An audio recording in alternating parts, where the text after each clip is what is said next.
L'épisode du jour, c'est un petit sujet sur le verglas d'été. Alors, bon, on est au printemps, on n'est pas encore en été, mais n'empêche que là, on a un bon petit phénomène ce matin de verglas d'été. On a eu plusieurs jours de temps très sec, assez chaud, avec une jolie poussière à rouler, c'était très agréable. Et là, forte pluie cette nuit, gros ruissellement, et du coup cette poussière avec l'eau a fait une fine pellicule ultra glissante. Et là, alors ça soit pas forcément l'image, je vais revenir après vous montrer l'état de surface de la zone, mais on est sur une surface limite patin à glace, hein, on voit bien, hein, c'est tout humide, il reste même encore de l'eau par endroits, et voilà, c'est mélange eau plus poussière, donc on a une fine pellicule de boue qui va se retrouver entre nos pneumatiques et le sol, et là, eh bien, entre les deux couches, attention, ça glisse, trop de puissance tue la puissance, et si vous faites pas attention, ça c'est vraiment les conditions optimum pour se mettre de la grosse boîte.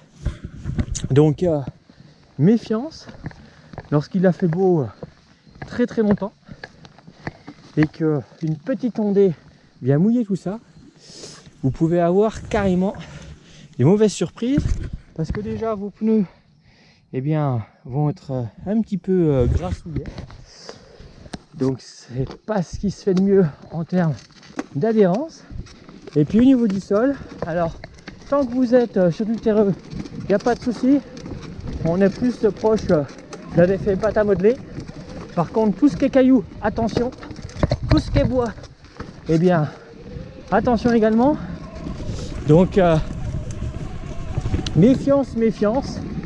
Et là où vous attendrez encore le moins à glisser, c'est si vous arrivez sur une zone goudronnée, où là, la fine pellicule de poussière légèrement mouillée sur le bitume, c'est la chute assurée, avec au final ce qu'on appelle une pizza, à savoir un gros frottement brûlure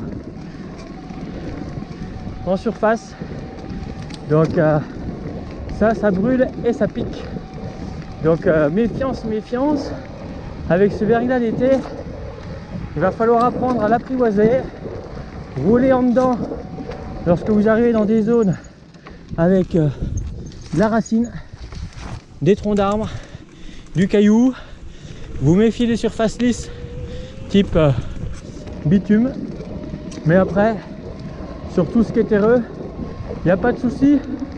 Au contraire, le grip est plutôt bon, et c'est ça justement qui est un petit peu pervers, c'est qu'on a des zones où on peut envoyer le steak sans problème, et puis par endroit on va arriver dans des zones à haut risque, et là si on n'a pas levé le pied, gare à la chute.